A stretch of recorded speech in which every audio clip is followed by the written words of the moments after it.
नमस्कार दोस्तों, स्वागत है आप सभी का यूट्यूब चैनल स्टडी पॉइंटर्स पर। आज है 2 सितंबर को फर्स्ट, सेकेंड और थर्ड शिफ्ट में पूछे गए प्रश्नों का पेपर एनालिसिस लेकर आए हैं, जो आरआरसी ग्रुप डी एग्जाम्स में पूछे गए हैं। यहाँ पर बच्चों द्वारा जो क्वेश्चन प्रोवाइड कराए गए हैं उसी का पेपर एनालिसिस यहाँ पर आज कराएंगे। दोस्तों को चैनल से पहली बार जुड़े तो चैनल को सब्सक्राइब कर लें और बेल आइकन के बटन को प्रेस करें ताकि आने वाली वीडियो का नोटिफिकेशन आपको सबसे पहले मिल सके। चलिए आज का पेपर एनालिसिस शुरू करते हैं। आज 2 सितंबर को फर्स्ट शिफ्ट में पूछे गए प्रश्नों का एनालिसिस यहाँ पर आज देखेंगे। यहाँ पर बच्चों द्वारा जो क्वेश्चन प्रोवाइड कराए गए थे उसी का आज पहला प्रश्न यहाँ पर देखते हैं। छोटा नागपुर पठार से कौन सी नदी निकलती है? तो ये दामोदर नदी निकलती। कौन सी नदी? दामोदर नदी। और छोटा नागपुर पठार कहाँ पर स्थित है? तो ये पूर्वी भारत में स्थित है। और ये छोटा नागपुर पठार झारखंड राज्य का अधिकतर हिस्सा एवं पश्चिम बंगाल, बिहार, छत्तीसगढ़ के कुछ भाग इस पठार में आते हैं। छोटा नागपुर पठार में क्या क्या पाया जाता है? अभ्रक, बॉक्साइट, तांबा, चूना, पत्थर, लोएक्स और कोयले जैसे खनिज संसाधनों का भंडारण है यहाँ पर ये। चलिए आगे देखते हैं। अगला क्वेश्चन क्या पूछा गया? आत्माराम पांडुरंग ने किस समाज की स्थापना की थी? तो आत्माराम पांडुरंग ने प्रार्थना समाज की स्थापना की थी। और प्रार्थना समाज की स्थापना कब और कहाँ पर हुई थी? तो इसकी स्थापना 31 मार्च 1868 ईस्वी को कहाँ पर हुई थी? मुंबई में हुई थी। अगला क्वेश्चन क्या पूछा गया? 8वीं अनुसूची किससे संबंधित है? तो ये 22 भाषाओं से संबंधित है। और 8वीं अनुसूची संविधान के किस भाग में है? तो ये भाग 17 में है। और पूछा जाए कि 8वीं अनुसूची भारतीय संविधान के किस अनुच्छेद में है? तो ये 343 से 351 अनुच्छेद में है। चलिए आगे देखते हैं। अगला क्वेश्चन क्या पूछा गया? तमिल भाषा को कब शास्त्रीय भाषा का दर्जा दिया गया था? तो इसको 2004 में दिया गया था, तमिल भाषा को शास्त्रीय भाषा का दर्जा। और वर्तमान में कितनी शास्त्रीय भाषाएं हैं? तो 6 ये शास्त्रीय भाषाएं हैं। कौन कौन सी हैं? पहली आपकी होगी तमिल। तमिल को 2004 को शास्त्रीय भाषा का दर्जा दिया गया था। और दूसरी है संस्कृत। संस्कृत को 2005 में शास्त्रीय भाषा का दर्जा दिया गया था। और तीसरी है कन्नड़। कन्नड़ को 2008 में शास्त्रीय भाषा का दर्जा दिया गया था। और चौथी है तेलुगु। तेलुगु को 2008 में शास्त्रीय भाषा का दर्जा दिया गया था। और पाँचवीं है मलयालम। मलयालम को 2013 में शास्त्रीय भाषा का दर्जा दिया गया था। और छठवीं है उड़िया। उड़िया को 2014 में शास्त्रीय भाषा का दर्जा दिया गया था। चलिए आगे देखते हैं। अगला क्वेश्चन क्या पूछा गया? अवतल दर्पण के सामने रखी वस्तु के प्रतिबिंब की प्रकृति क्या होगी? तो इसकी प्रकृति काल्पनिक होगी। और प्रतिबिंब कैसा बनेगा? सीधे तथा वस्तु से छोटा बनेगा। अगला क्वेश्चन क्या पूछा गया? धारा को तिगुना करने पर और विभवांतर को दुगुना करने पर पावर कितना गुना हो जाएगा? तो ये 6 गुना हो जाएगा। ये कैसे हो जाएगा? अब यहाँ पर इसको देखते हैं। P बराबर क्या होता है? पावर बराबर VI। तो यहाँ पर V कितना दिया है? विभवांतर तो ये 2 गुना दिया है। और धारा कितनी दी गई? 3। तो यहाँ पर कितना हो जाएगा? 3 दूनी 6। तो पावर हो गया 6 गुना। चलिए आगे देखते हैं। अगला क्वेश्चन क्या पूछा गया? डेनिस ओपन 2022 में किसने गोल्ड मेडल जीता था? तो ये वेदांत माधवन ने जीता था। इनको किस खेल के लिए गोल्ड मेडल दिया गया था? स्विमिंग में 800 मीटर फ्री स्टाइल में गोल्ड मेडल जीता था। अगला क्वेश्चन क्या पूछा गया? प्लास्टर ऑफ पेरिस का उपयोग कहाँ होता है? तो इसका शल्य चिकित्सा में होता है। और प्लास्टर ऑफ पेरिस का रासायनिक सूत्र क्या होता है? तो इसका रासायनिक सूत्र होता है CaSO4 × ½ H2O। और POP का रासायनिक नाम क्या होता है प्लास्टर ऑफ पेरिस का? तो इसका कैल्शियम सल्फेट हेमीहाइड्रेट। चलिए आगे देखते हैं। अगला क्वेश्चन क्या पूछा गया? प्रधानमंत्री रोजगार योजना की शुरुआत कब हुई थी? तो उसकी शुरुआत 1993 में हुई थी। और ये प्रधानमंत्री रोजगार योजना केंद्र सरकार की एक पहल है जिसका उद्देश्य था बेरोजगार युवाओं को स्वरोजगार के अवसर प्रदान करना है।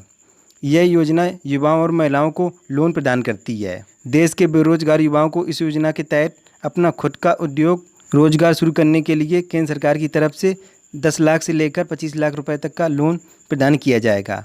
इस योजना के तहत देश के बेरोजगार युवाओं को उनकी जाति और इलाके के अनुसार सब्सिडी भी प्रदान की जाएगी।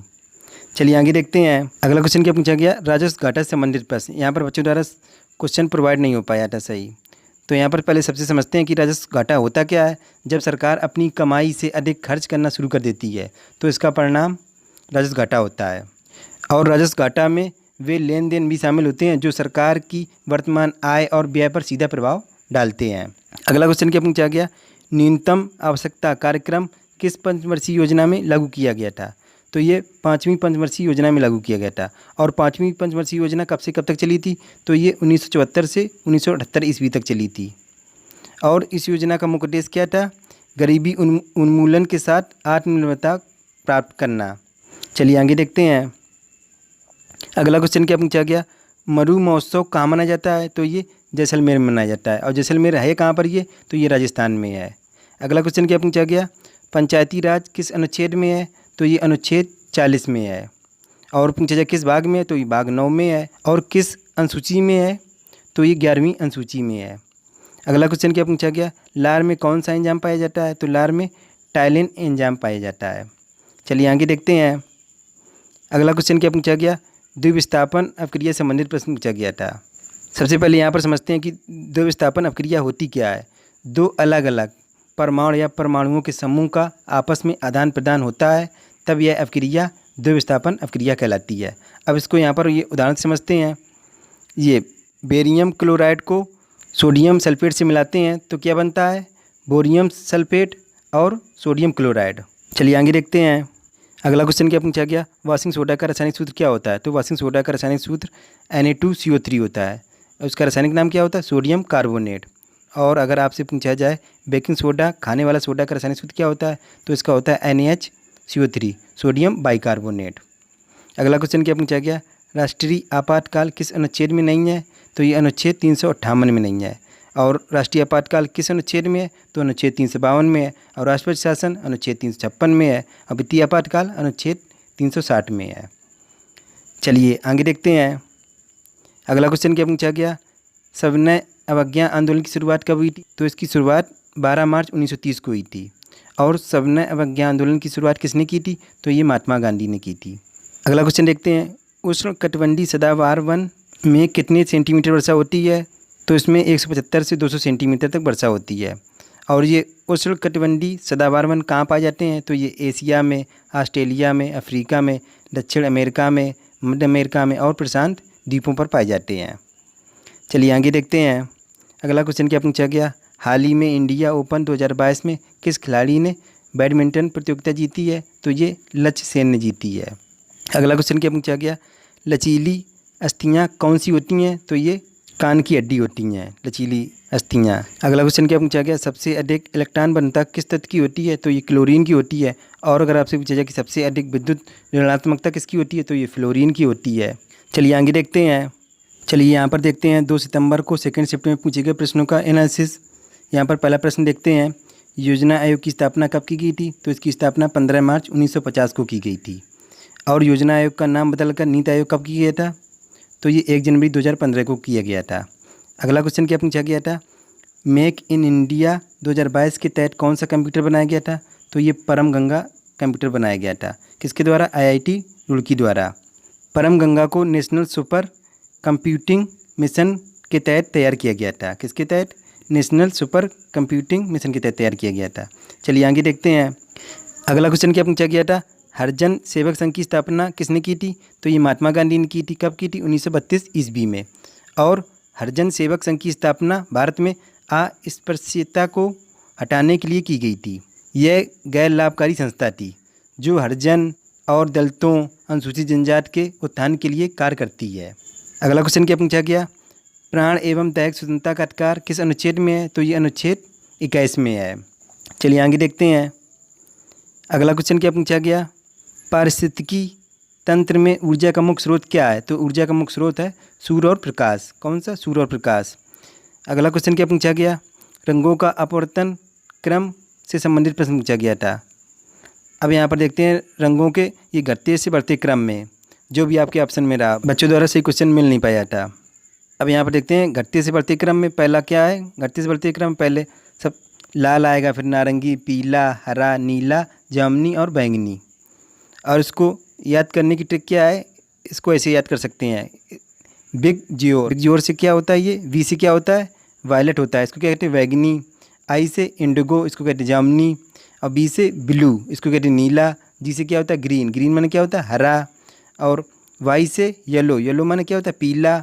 ओ से ऑरेंज, ऑरेंज माने क्या होता है? नारंगी। आर से रेड, रेड माने क्या होता है? लाल। ये यहाँ पर हमने कलर के हिसाब से यहाँ पर ये हमने वर्डों को चूज किया है कि बैगनी कलर कैसा होता है, जामुनी कलर कैसा होता है, नीला कलर कैसा होता है, और हरा कलर कैसा होता है, पीला कलर कैसा होता है, और नारंगी कलर कैसा होता है, और लाल कलर कैसा होता है। चलिए आगे देखते हैं। अगला क्वेश्चन क्या पूछा गया, जियो पारसी योजना की राशि कितनी है, तो ये 5 लाख रुपए है। यह पारसियों की आबादी बढ़ाने के लिए केंद्र सरकार द्वारा नवंबर 2013 को शुरू की गई थी। जो जियो पारसी योजना पारसियों की आबादी बढ़ाने के लिए केंद्र सरकार द्वारा नवंबर 2013 को शुरू की गई थी। अगला क्वेश्चन क्या पूछा गया, प्रथम पंचवर्षीय योजना के समय प्रधानमंत्री कौन थे, तो ये पंडित जवाहरलाल नेहरू थे, और ये भारत के पहले प्रधानमंत्री भी थे। और अगर यहाँ पर बात की जाए कि प्रथम पंचवर्षीय योजना कब से कब तक चली थी, तो ये 1951 से 1956 ईस्वी तक चली थी। चलिए आगे देखते हैं। अगला क्वेश्चन क्या पूछा गया, कुमायूं हिमालय किन दो नदियों के बीच स्थित है, तो कुमायूं हिमालय सतलज नदी और काली नदी के बीच स्थित है, जिसका क्षेत्रफल 38,000 वर्ग किलोमीटर है। गंगा तथा यमुना नदियों का उद्गम इसी हिमालय से होता है। जो गंगा यमुना नदी हैं उनका उद्गम इसी हिमालय से होता है। यह उत्तराखंड राज्य में फैला हुआ है, और इसी कुमाऊं हिमालय में नंदा देवी, जिसकी ऊंचाई है 7,817 मीटर, कुमाऊं हिमालय का सर्वोच्च शिखर रही है नंदा देवी। और अगर आपसे पूछा जाए कि असम हिमालय, तो असम हिमालय में कौन सी नदियों के बीच स्थित है, तो तीस्ता और ब्रह्मपुत्र नदियों के बीच स्थित है। और अगर यहाँ पर बात की जाए कि नेपाल हिमालय किन दो नदियों के बीच स्थित है, तो ये काली और तीस्ता नदियों के बीच स्थित है। और पंजाब हिमालय किन दोनों नदियों के बीच स्थित है, तो ये सिंधु नदी और सतलज नदियों के बीच स्थित है। आपको ये भी याद रखना है, अगले शिफ्ट में पूछा जा सकता है। अगला क्वेश्चन क्या पूछा गया, सबसे ज़्यादा बजट पेश करने वाले वित्त मंत्री कौन है, तो ये मोरारजी देसाई थे। चलिए आगे देखते हैं। अगला क्वेश्चन क्या पूछा गया, कौन सा तत्व जिसमें धातु तथा अधातु दोनों के गुण पाए जाते हैं, तो कौन सा तत्व होता है, तो ये जर्मेनियम होता है। और जर्मेनियम के अलावा बोरान हो गया, सिलिकॉन हो गया, आर्सेनिक हो गया, एंटीमनी हो गया, टेल्यूरियम हो गया, और पोलेनियम हो गया। ये प्रायः 7 उपधातुएँ हैं। अगला क्वेश्चन क्या पूछा गया, मध्य प्रदेश में कौन सी नदी बहती है, तो मध्य प्रदेश में नर्मदा, चंबल, सोन, बेतवा, केन और ताप्ती नदी बहती हैं। अगला क्वेश्चन क्या पूछा गया, प्रो कबड्डी 2022 किसने जीता था, तो ये दबंग दिल्ली ने जीता था। और ये कहाँ पर खेला गया था प्रो कबड्डी, तो ये बेंगलोर में खेला गया था। और प्रो कबड्डी 2022 दबंग दिल्ली ने किसे हराकर जीता था, तो ये पटना पायरेट्स को हराकर जीता था। चलिए आगे देखते हैं। अगला क्वेश्चन क्या पूछा गया, स्मार्ट विंडो का क्या कार्य करता है, तो स्मार्ट विंडो अलग अलग प्रोग्राम और टास्क एक साथ रन करता है। अगला क्वेश्चन क्या पूछा गया, 2021 वन सर्वेक्षण के मुताबिक कितने भूमि पर वन है, तो ये 21.71% भूमि पर वन है। और भारतीय वन सर्वेक्षण का मुख्यालय कहाँ है, तो ये देहरादून में। कहाँ पर, देहरादून में है। अगला क्वेश्चन क्या पूछा गया, प्रकृति में सबसे अधिक मात्रा में पाए जाने वाला कार्बनिक यौगिक कौन सा है, तो ये सेल्यूलोज है। कौन सा, सेल्यूलोज है। चलिए आगे देखते हैं। अगला क्वेश्चन क्या पूछा गया, मेजर ध्यानचंद खेल रत्न पुरस्कार 2021 में किसे दिया गया था, तो ये 12 व्यक्तियों को दिया गया था।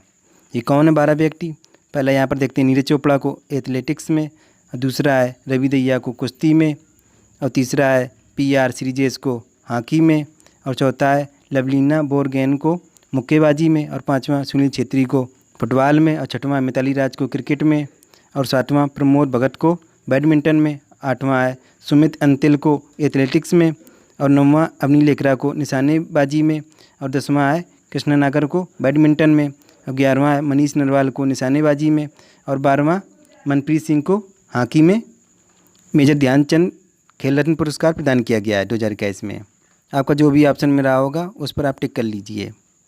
और यह भारत का सर्वोच्च खेल रत्न पुरस्कार का पहले नाम राजीव गांधी खेल रत्न पुरस्कार था, जो अब मेजर ध्यानचंद खेल रत्न पुरस्कार के नाम से जाना जाता है। राजीव गांधी खेल रत्न पुरस्कार की शुरुआत कब हुई थी, तो 1991 में। और ये राजीव गांधी खेल रत्न पुरस्कार का मेजर ध्यानचंद खेल रत्न पुरस्कार कब नाम हुआ, तो ये 2021 में किया गया था। और मेजर ध्यानचंद हॉकी के जादूगर थे। चलिए आगे देखते हैं। अगला क्वेश्चन क्या पूछा गया, पौधों के लिए आवश्यक भोजन बनाने की क्रिया को क्या कहते हैं, तो ये प्रकाश संश्लेषण कहते हैं। अगला क्वेश्चन क्या पूछा गया, केंद्रीय हिंदी संस्थान का मुख्यालय कहाँ है, तो ये आगरा में है। अगला क्वेश्चन क्या पूछा गया, पाइलोरी ग्रंथि कहाँ पाई जाती है, तो ये पेट में पाई जाती है। चलिए आगे देखते हैं। अब यहाँ पर देखते हैं 2 सितंबर को थर्ड शिफ्ट में पूछे गए प्रश्नों का पेपर एनालिसिस। यहाँ पर पहला प्रश्न देखते हैं, लाल पीली मिट्टी किस राज्य में पाई जाती है? तो ये मध्य प्रदेश, छत्तीसगढ़, झारखंड, पश्चिम बंगाल, मेघालय, नागालैंड, उत्तर प्रदेश, राजस्थान, तमिलनाडु तथा महाराष्ट्र में मिलती है। जो भी आपके ऑप्शन में रहा होगा उस पर आप टिक कर लीजिए। और लाल पीली मिट्टी को मटासी मिट्टी के नाम से भी जाना जाता है। इसका विस्तार राज्य के लगभग 60% भूभाग पर है। अगला क्वेश्चन क्या पूछा गया, रोलेट एक्ट के समय भारत का वायसराय कौन था? तो ये लॉर्ड मिंटो था। और रोलेट एक्ट की स्थापना कब हुई थी? तो 1919 ईस्वी में हुई थी। चलिए आगे देखते हैं। अगला क्वेश्चन क्या पूछा गया, 74वां संविधान संशोधन में क्या जोड़ा गया था? तो इसमें भाग 9 का जोड़ा गया था। इसके अंतर्गत नगर पालिकाओं के संगठन एवं कार्य के संबंध में एक निश्चित दिशा निर्देश दिया गया है। प्रत्येक राज्य में 3 प्रकार की शहरी संस्थाएं होंगी। कौन कौन सी संस्थाएं होंगी? पहली होगी जो क्षेत्र देहाती से शहरी में परिवर्तित हो रहे हैं, वहाँ नगर पंचायत होगी। और दूसरा क्या था, छोटे शहरी क्षेत्रों के लिए नगर पालिका परिषद होगी। और तीसरा क्या था, बड़े शहरी क्षेत्रों के लिए नगर निगम होगा। चलिए आगे देखते हैं। अगला क्वेश्चन क्या पूछा गया, 2022 में अंतर्राष्ट्रीय महिला दिवस सप्ताह कब से कब तक मनाया जाता है? तो ये 1 मार्च से 8 मार्च तक मनाया जाता है। अगला क्वेश्चन क्या पूछा गया, वंशानुगत का नियम किसने दिया था? तो ये ग्रेगर जॉन मेंडल ने दिया था। अगला क्वेश्चन क्या पूछा गया, IPL 2022 में कितनी टीमों ने भाग लिया था? तो ये 10 टीमों ने भाग लिया था। और अगर आपसे पूछा जाए कि IPL 2021 में कितनी टीमों ने भाग लिया था? तो 8 टीमों ने भाग लिया था। IPL 2022 में 10 टीमों ने भाग लिया था। तो कौन सी 2 टीमें बढ़ी थी? तो एक थी आपकी गुजरात टाइटंस और दूसरी लखनऊ सुपर जॉइंट। तो IPL 2022 किस टीम ने जीता था? तो ये गुजरात टाइटंस ने जीता था। किसको हराकर? लखनऊ सुपर जॉइंट को हराकर। और गुजरात टाइटंस का कप्तान कौन था? हार्दिक पांड्या। और लखनऊ सुपर जॉइंट का कप्तान KL राहुल था। और IPL 2022 में सबसे ज़्यादा रन बनाने वाले खिलाड़ी कौन थे? जॉस बटलर, राजस्थान के। इनको ऑरेंज कैप दी गई थी। और IPL 2022 में सर्वाधिक विकेट लेने वाले खिलाड़ी का क्या नाम था? तो युजवेंद्र चहल को दिया गया था। इनको पर्पल कैप प्रदान किया गया था। चलिए आगे देखते हैं। अगला क्वेश्चन क्या पूछा गया, लाल किले पर कब झंडा फहराया जाता है? तो ये 15 अगस्त को फहराया जाता है। अगला क्वेश्चन क्या पूछा गया, भारत कितने देशों को पेट्रोल निर्यात करता है? तो ये 106 देशों को निर्यात करता है।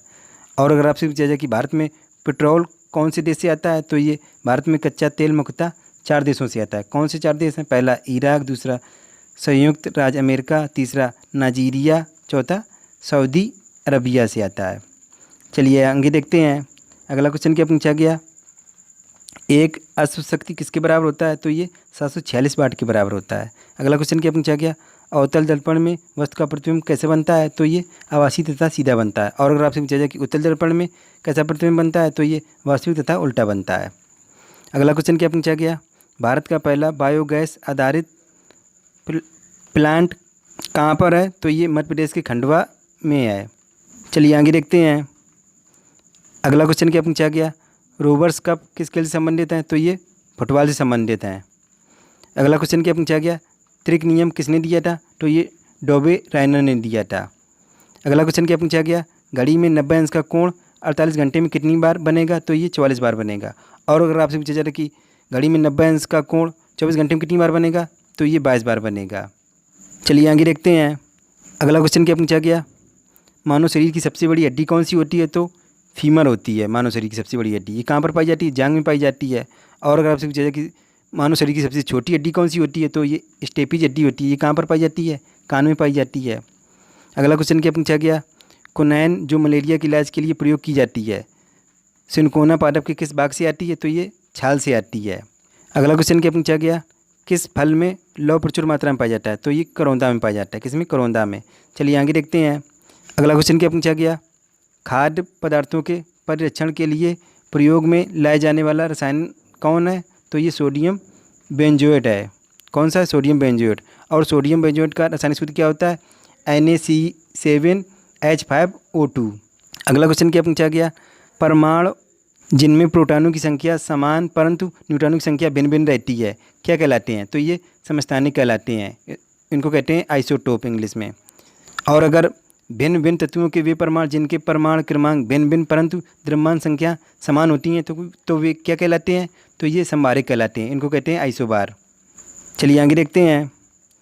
अगला क्वेश्चन क्या पूछा गया, ब्लीचिंग पाउडर में कौन सा रासायनिक यौगिक होता है? तो इसमें कैल्शियम ऑक्सीक्लोराइड होता है। और ब्लीचिंग पाउडर का सूत्र क्या होता है? CaOCl2।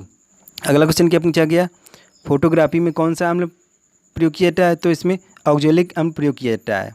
अगला क्वेश्चन क्या पूछा गया, सबसे अधिक प्रोटीन किस में पाई जाती है? तो सोयाबीन के दाने में पाई जाती है सबसे अधिक प्रोटीन। चलिए आगे देखते हैं। अगला क्वेश्चन देखते हैं, साइंस में किस टॉपिक सबसे ज़्यादा प्रश्न पूछे जा रहे हैं? फैराडे के नियम से, फ्लेमिंग के दाएं और बाएं हाथ के नियम से, विद्युत धारा से, प्रकाश के अपवर्तन से और परावर्तन से, लेंस और दर्पण से और न्यूमेरिकल से सबसे ज़्यादा प्रश्न पूछे जा रहे हैं। इन टॉपिकों को जरूर पढ़कर जाएँ। और मैथ में किस टॉपिक सबसे ज़्यादा प्रश्न पूछे जा रहे हैं? संख्या पद्धति से, लाभ और हानि से, आयु से, समय और कार्य से, प्रतिशत से, SI और CI से, बहुलक से, क्षेत्रफल, 2D 3D आकृति से, घन और घनाभ से, सरलीकरण से और ट्रेन से संबंधित प्रश्न रोजाना पूछे जा रहे हैं। इन प्रश्नों को जरूर देख कर जाएँ। और रीजनिंग में किस टॉपिक सबसे ज़्यादा प्रश्न पूछे जा रहे हैं? कोडिंग डिकोडिंग से, कथन और निष्कर्ष से, सीरीज से और सीटिंग अरेंजमेंट से संबंधित प्रश्न रोजाना पूछे जा रहे हैं। इन प्रश्नों को जरूर देख कर जाएँ। चलिए इसी के साथ 2 सितंबर को फर्स्ट, सेकेंड और थर्ड शिफ्ट में पूछे गए प्रश्नों का एनालिसिस कंप्लीट हुआ। और आपको कैसा लगा हमें कमेंट बॉक्स में जरूर लिखकर बताएं। दोस्तों अगर चैनल से पहली बार जुड़े तो चैनल को सब्सक्राइब कर लें और बेल आइकन के बटन को प्रेस करें ताकि आने वाली वीडियो का नोटिफिकेशन आपको सबसे पहले मिल सके। मिलते हैं नेक्स्ट वीडियो में, तब तक के लिए goodbye, have a nice day.